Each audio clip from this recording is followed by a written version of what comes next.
Welcome to the Salty Spittoon. Are you tough enough? Because I am. Welcome back to Pokemon Blaze Black Nuzlocke. Last time we began our revamped adventure here in Unova. After the first time around, we kind of got our butt kicked by Lenora and then a Fungus. And you know, I don't like to dwell on the past, but we're dwelling on the past right now because that Fungus, man. I am waiting and we will get our revenge. But for now, we're actually here in Accumula Town, the second city in the game. We just made it here, got a little tutorial from Bianca and the professor, and now we're going to check out what's going on over here in this nice crowd.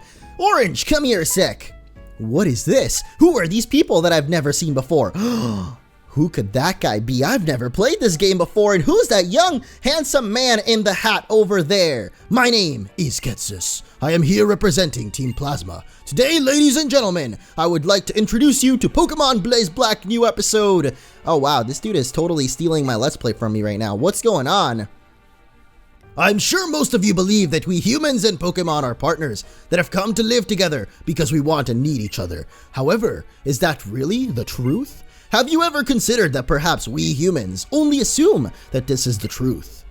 I don't know, man. You know, I've never thought about it before, but you're right. Please tell me more. Pokemon are subject to the selfish commands of trainers. They get pushed around when they are partners at work. Can anyone say with confidence that there is no truth in what I'm saying? Yikes, no way, I don't know. This crowd is about as split as my banana. Now, ladies and gentlemen, Pokemon are different from humans. They're living beings that contain unknown potential. They're living beings from whom we humans have much to learn. Tell me, what is our responsibility toward these wonderful beings called Pokemon? Dude, who cares at this point, man? I'm here to battle N. He's awesome. I like him. He's probably one of my favorite Pokemon rivals ever.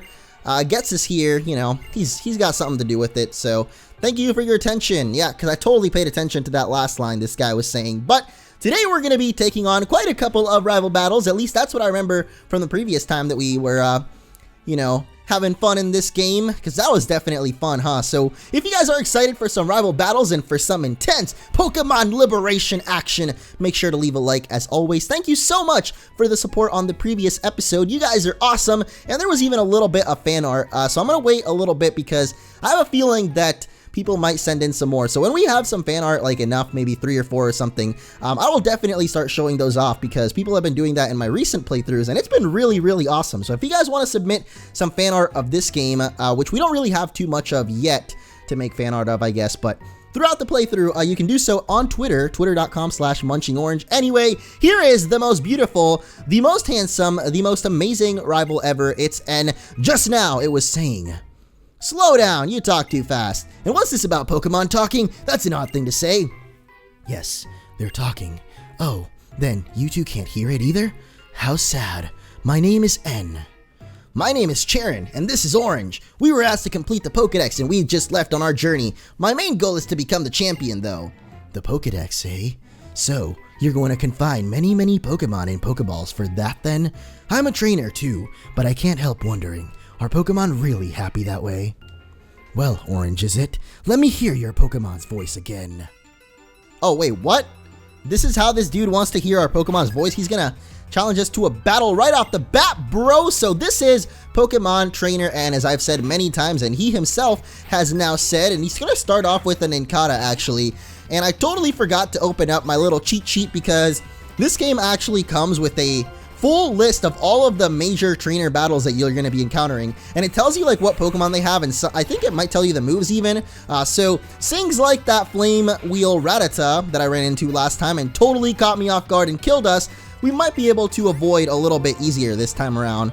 And there's actually a Mankey coming out. I think that might be good for Pan. Let's find out. I don't even know if Pan has any flying type attacks, but I call it a cheat sheet. I don't think it's technically a cheat sheet because it comes with the game, but it basically shows you all of the important trainers so that we don't end up getting cheaped out of a battle. So I definitely need to keep that handy, keep it open while I'm recording these videos so that we don't get surprised by anything too crazy, because I feel like that was the worst part that we died in throughout this Nuzlocke. And even in Pokemon Sacred Gold, like, I feel like I did way better, but it was kind of the same thing. Like, I don't know.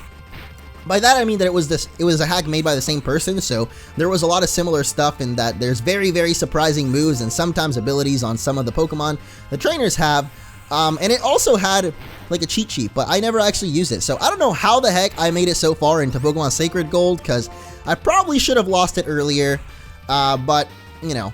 Basically, what I'm trying to say right now is we're going to prove everybody wrong here. I was reading the comments in the last episode, and I gotta say, I'm just a little bit disappointed, guys. Pretty much maybe like 10% of the people in the comments actually believe that I can do better in this one. Actually, most people seem to think that I'm probably going to lose even earlier on than we did last time. And to those people, to the non-believers, I say, hey, what's up? I'm actually gonna try my best to not do that, okay? Because, oh, well, here's Purloin with that assistance here. Actually, I thought that bug bite would hurt for some reason, but it actually didn't end up hurting very much. So we're gonna speed through this final Pokemon here for N, because as you guys can clearly see, we're not really in any sort of danger from it. We kind of just business as usual, man. And Pan is going to get a level off of that too, level 7 now. I definitely am going to do some more training as well. I think that's something that I did okay in Pokemon Suite, was actually training our Pokemon, because I don't ever actually train in Nuzlocke for whatever reason. Anyway, as long as Pokemon are confined in Pokeballs, Pokemon will never become perfect beings. I have to change the world for Pokemon because they are my friends. I've never actually paid attention to that line there because, well, N I always thought had some kind of relation to L from Death Note. If you guys have never seen Death Note, what are you doing? Go watch it. But there's a character, one of the main characters actually, L. His name is literally the letter L, and this guy's name is the letter N, and I always kind of associated them because of that. And then he goes on and says that he's got to change the world, man, just like L changed the world, the movie. So that's pretty cool. Strange guy, but I'm not going to worry about it. Trainers and Pokemon help each other out. Listen, I'm going on ahead. I'm going to battle the gym leader in the next town, Striaton City. Aim to battle gym leader after gym leader. The best way for a trainer to become stronger is to challenge the gym leaders in each area. All right, peace out, Sharon. My brother from another mother, my sister from another mister. Anyway, the one thing that we don't have in this game so far that I'm really confused about is running shoes, because we even got the bicycle last time. I don't know why we didn't get the running shoes yet, but I'm pretty sure we're going to be getting those soon enough, because I really do miss running right now. Even if you can't, I'm pretty sure you can run in buildings in this game. So yeah, it would be just tons and tons of help if we could do that. And right now I'm checking this place because I feel like there was an item in this house, but apparently I was totally wrong about that. And usually when I'm playing these games, I try to check all the buildings for the special items, but I think what I'm going to do is just try to memorize where the items are so that we can save some time and actually use that time more efficiently in this Nuzlocke, like for example for training, which I totally never do, but this time around things are gonna change, okay? Just like N is trying to change the world, I'm trying to change the Pokemon world by actually completing a challenging playthrough. Because I don't know, this is more so, I guess in a way it's becoming proving it to you guys that I can do it, but I'm mostly doing this for myself because I honestly don't really think I'm very good at Pokemon to begin with. But lately I've been feeling even less so. Like I feel like my Pokemon style, my Pokemon skill has been just going down and down and down, and now I'm live from the gutter because here's our mom. How are things? And your Pokemon are getting along great. Yeah, it's going great, Mom. Thanks for calling. All right, peace out. That is totally what my mom does. I'm literally recording videos and she'll sit there calling me, and then when I call her back, she's like, why didn't you pick up? I'm like, dude, you know that I make these videos. Come on, like, I used to make them while you were sleeping, and then I would wake you up in the middle of the night because I'm so dang loud. Anyway, our mom is actually right behind us here, and boom, we got the blah, blah, blah. We got the running shoes. When you're wearing the running shoes, you can go anywhere in a flash, like Barry Allen, out on Netflix now. Go watch it. Actually, I don't know if it's out, but when The Flash does come out on Netflix, guys, and you have Netflix out there, go and watch it. You don't have to chill. Don't worry, that part is not necessary. Just watch The Flash, marathon that thing, because it is such an awesome show, and season 2 is starting soon, and it totally sounds like I'm being sponsored by them, but believe me, I'm not. I wish I was, though, man. If CW is watching this, dude, like, I love your show. Just hit me up with that sponsorship, man. MunchingOrange, Gmail, something. I don't remember what my email is, but because of Nuzlocke, I was actually about to forget, but our Pokemon for this route is going to be Wurmple. Like I said in the previous episode, and like how Nuzlocke works, basically, you get to catch the first Pokemon that you encounter in each new route. And because this here is Route 2, we get to catch this Wurmple. So hopefully another tackle here doesn't take it out. That's actually going to put it right into that good HP zone. That's what I like to call that feels good, man, kind of HP. And thankfully we have Pokeballs this time, because so many times, so many times, I cannot even tell you how many times I don't have any Pokeballs when it comes down to actually catching something. And then that feels bad, man. Like, you don't want to be there. You want to stay in that feels good zone, you know? And actually right now, Charlie is about to die. Alright, okay. That got a lot closer than it definitely should have. And there goes another bug bite. I don't really mind that though, because I know that this next Pokeball will catch Wurmple. I know it. I have a feeling, I got a hunch, and this is gonna make me cry a bunch if it actually doesn't catch it here. So 1 shake, 2 shake, 3 shake, and that's right. It's a whole milkshake, dude. We got it. We got Wurmple. Not exactly the best Pokemon out there, especially for a Nuzlocke, but it does evolve kind of early. And the first gym isn't too tough as far as I remember. Actually, the first gym might be really tough. Never mind.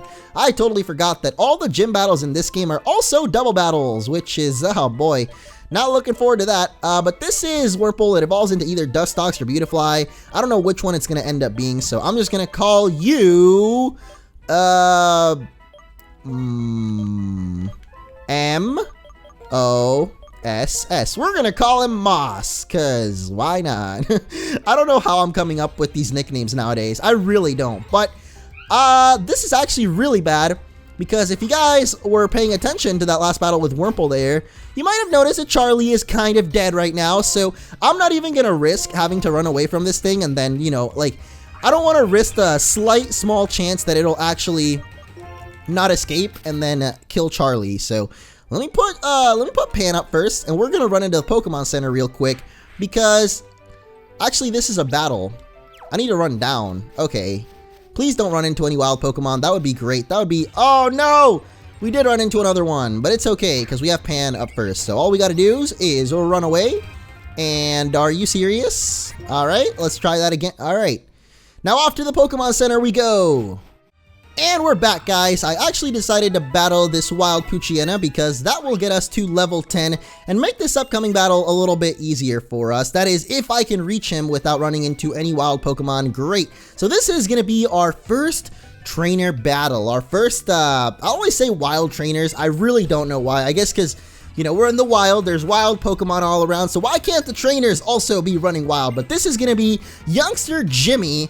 Not quite the caliber of youngster Joey with his flame-wheeling, super cheap Rattata, but Jimmy here has still got some pretty good Pokemon. You can see he's got 3 of them.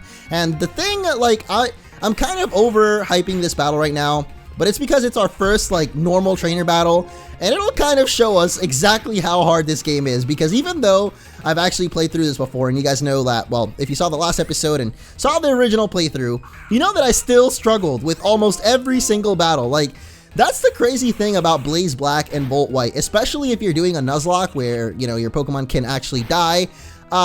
You really got to watch out for every single trainer out there. Like, there is not one single battle where you can like let your guard down, because as soon as you do, you're going to end up paying for it. And that's what happened to me a lot. So I don't know. I feel like every single battle I should definitely take it seriously. And I guess it's not really even take it seriously, because half the time it's more like they end up having a random attack that I did not expect at all, and then we end up getting surprised by it and totally losing. So yeah, gotta watch out for stuff like that. Jimmy for now though, Jimmy's okay. Youngster Jimmy, you're cool, man. You got this. This guy though, I don't even think he actually wants to battle. Whenever you don't have energy to fight, just walk the road. Pokemon only appear in the tall grass. Great. Oh no, there's another battle though, and I did not actually mean to run into this lady because I really wanted to heal up Charlie right now. Charlie is a little bit beat up. This lady loves cute Pokemon though, and cute Pokemon are usually kind of weak. Not in this case though, because it's actually a Zigzagoon up first, and Zigzagoon, I feel like Zigzagoon could actually pack a little bit of a punch, so we'll go for our potion just to stay safe. It does exactly 20 HP, so that's exactly how much HP we actually had, like, missing or whatever. And one thing about Oshawott that I don't think I pointed out just yet, but I feel like we don't really need to point it out right now. But in this game, well, actually I think I did say this when we were picking our starter. I think I mentioned that Snivy was at least a grass dragon, and that Tepig was now a fire and ground instead of firefighting. And that fighting has actually gone over to Oshawott. Well, not Oshawott, but his evolutions. And so that's why I think it'll be really good to have Oshawott, especially when we get up closer to like Lenora and her gym, because that was really, really crazy to deal with the last time. So I'll definitely be focusing on training up Charlie the most of all. But that's another thing too, is I really gotta like try to spread the EXP amongst all of our Pokemon. And one thing that would really help that out is to actually just do some like grinding montages, because I always refuse to do those. So I don't know, let me know what you guys think. Like, how should I show off grinding in between episodes? I could do the little recaps like I did for Pokemon Suite. Like whenever I would do really long grinding montages, instead of just playing music and speeding it up, I've really just never been a fan of that. I don't know, personally, when I watch other videos and I just see like music and just sped up and the whole clip, it can be like literally 4 minutes of just speed up. I think it's kind of boring personally, but I know some people enjoy that, so I wouldn't be opposed to it. But I kind of like doing just the recap more like with music sped up, and then but also with me talking, doing a little recap thing. You know, if you saw the Sweet Nuzlocke, then you know what I'm talking about. If not, then you'll have to wait until the next episode, in which I totally do some awesome training, and then you'll see what I'm saying. But right now, Pan just won her first battle, which is not bad because we're going to get Wing Attack off of that, which means that now Pan is going to be a lot easier to train up, especially against a lot of the bug Pokemon that are lurking around in these grassy areas. Not like Purloin, though. That's a dark Pokemon. A really crazy Pokemon to find. Well, I don't know, at least to me, whenever I first played this game and I saw Purloin in the wild, I was like, dude, that is crazy, because you never... I guess there was Poochyena, but aside from Poochyena, there's like never really an early dark type Pokemon. Let me think back to the other games. I mean, there was like Bidoof early on and Starly in 4th gen. Yeah, I think Poochyena has been the only time where there's been like actually a dark type early on. And then now they did Purloin for this game. I don't think they brought it back for X and Y. Yeah, I don't know. X and Y really just didn't have very many new Pokemon to begin with, so that was a little bit weird. But it's really cool. I always thought that you could get like a really early dark type Pokemon like that. And by that, like, because it's one of the early Pokemon. Like, there's always these early Pokemon. There's always a bird. There's always a normal type. And now they're kind of mixing it up, you know. They made the bird be a fire bird, which I think is really cool. They added little Leo and Helioptile, which are like not just your average normal types. They actually have a secondary thing. Even the regular normal type for that game, which I think is Bunnelby, even that has like a secondary typing. X and Y definitely did it good with that. Like, I really like X and Y for that, but I don't know. I guess it kind of was the same thing as this game. Like, actually, no, X and Y was really cool about that, actually. What am I saying? This game only had the new Pokemon in it, at least the original Pokemon Black and White. Like, they only had Unova Pokemon up until the post game, and that was what I really didn't like about this game. If there's like one complaint, that would be my major one. But over this way, we got a little bit of a detour because there are some items that we can pick up. We got an Everstone and we got an Oval Stone. The Oval and Ever, don't confuse them, because they're actually completely different. Everstone prevents your Pokemon from evolving, and Oval Stone, I think, just powers up Chansey, I want to say, maybe not. But here comes Bianca. At the beginning of the episode, I told you guys we were going to have a couple of rival battles, and guess what? I wasn't lying. Some people out there are always lying, like that song, but I'm not one of them. Please, the Pokemon I caught have become a little stronger. Ready or not, here I come. Oh my god, Bianca, you need to chill out, man. And I don't mean the Netflix and chill kind. I mean, like, seriously, calm down, because you're always coming all over the place, and that's just, come on, you gotta just calm down for a second, because she got a Meowth now, level 9, so not exactly, you know, the strongest Pokemon out there. It's not bad, I gotta say, but it's not really the best Pokemon. Oh god.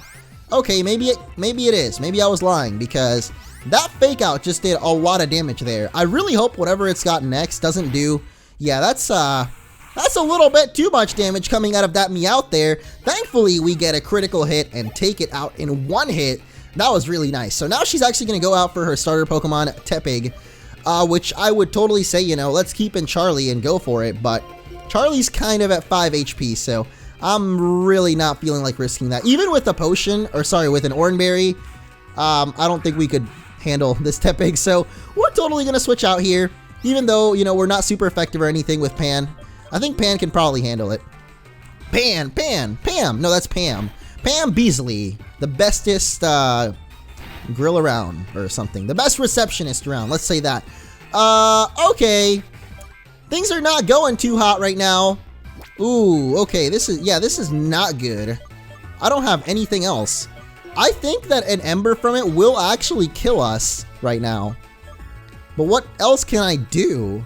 Because if I switch out to Wurmple, he'll die from ember. And if I switch out to Charlie, he'll probably also die. I think my best bet, maybe we sacrifice Moss? I don't want Pan to die, that would suck. Oh man, why don't I have any healing items? Why is this so hard when it's only the second rival battle? What the heck, dude? There it is, guys. There it is. Our very first death in the Nuzlocke. It already happened. It's only episode 2, boys, and we just caught this Wurmple. But oh boy, is that our very first death right there. At least now we can come in, and I know this will kill it. So yeah, maybe it would have been smarter to just stay in on Charlie. Oh well. I'd rather lose Moss than lose Pan. Pan could actually be pretty good, so... Oh boy. Oh boy, you're a tough cookie. I'm gonna work hard on training my Pokemon so we won't lose anymore. Okay, bye-bye. Alright, bye, Bianca. Bianca actually cost me my first Pokemon. Are you kidding me, dude? How? Can you tell me, lady, how it is that I just already lost my first Pokemon in this playthrough? We haven't, it's episode 2, dude.